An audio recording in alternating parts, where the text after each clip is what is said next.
Good morning and welcome to First Chapter Friday. Today's story was written just last year in 2022, and it is the riveting story of a heroic girl who fights for her belief that water should be for everyone. The title of this story is called Thirst.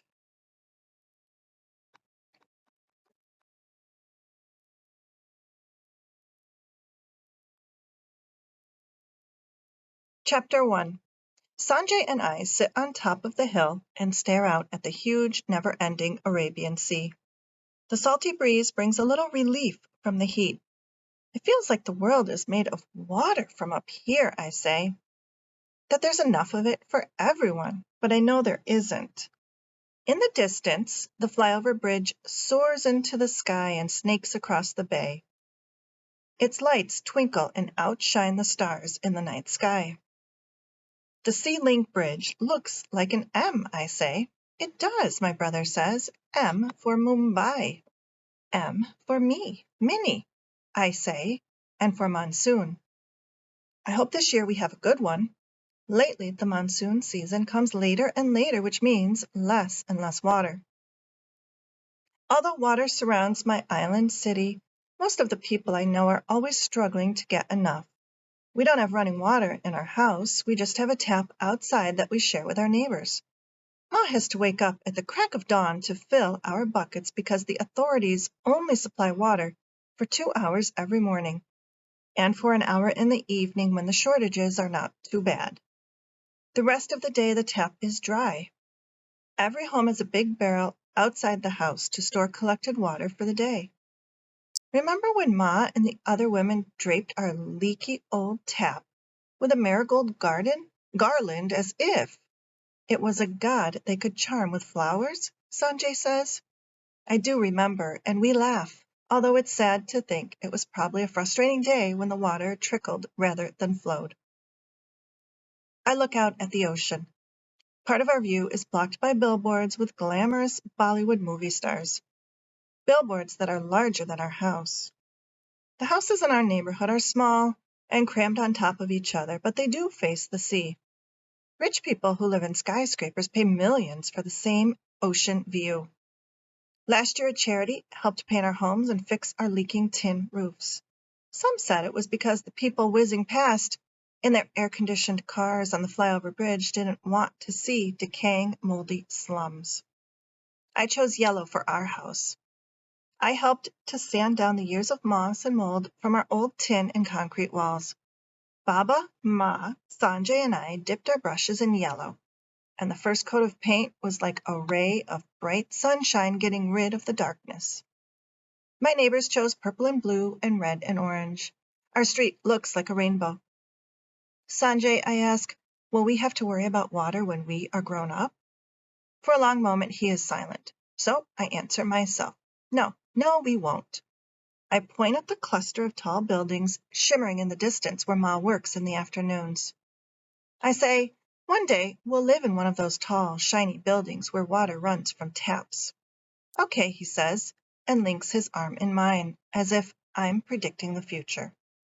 Like the boy who was born here and studied computers and now has an office in a building and employs 60 people. I nod.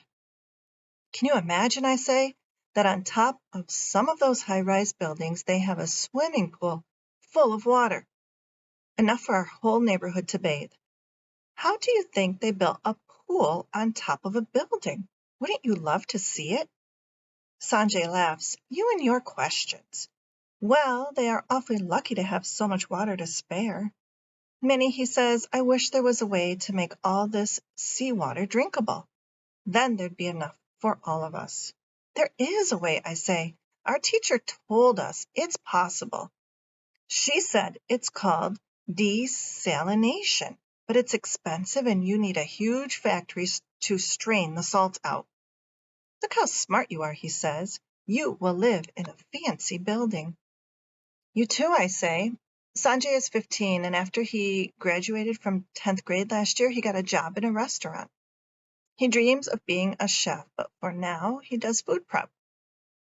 It's good he likes what he's doing because we didn't have money for college anyway. I dream for him too, Chef Sanjay. I pretend to be a palmist and study both our palms. Could I be like Mina Auntie? I ask. Why not?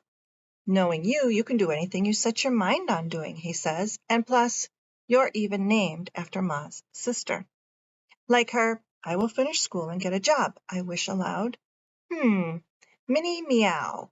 Banker, he says, teasing me with my childhood nickname. But I think I see you more as a scientist. That'd be cool. Or maybe a builder, I say dreamily. I bet those high-rise roofs don't leak like ours after the monsoon. Wouldn't it be great if ours didn't? And if they didn't get so hot? We head home and the sun starts to dip. There is a line for the water tap on the main street. Water pressure must be weak today. When it doesn't get through the web of makeshift hoses, people must line up at the main source. The water line snakes around the block, and we hear the sounds of insults being hurled and see some men shoving one another. There are shrieks, women scatter. Angry noises fill my ears. Another fight's breaking out. We don't wait to see what happens. Sanjay grabs my hand and we turn around and away from the scene and find our way home through alleys and side streets. My heart thumps along with my running feet. Our father has told us a million times over the years, if you invite trouble, it will come. I will stay for chai and for dinner. We definitely don't want to invite trouble. If you're interested in learning more about the life and culture in Mumbai, this book is available on Sora, and you can check it out.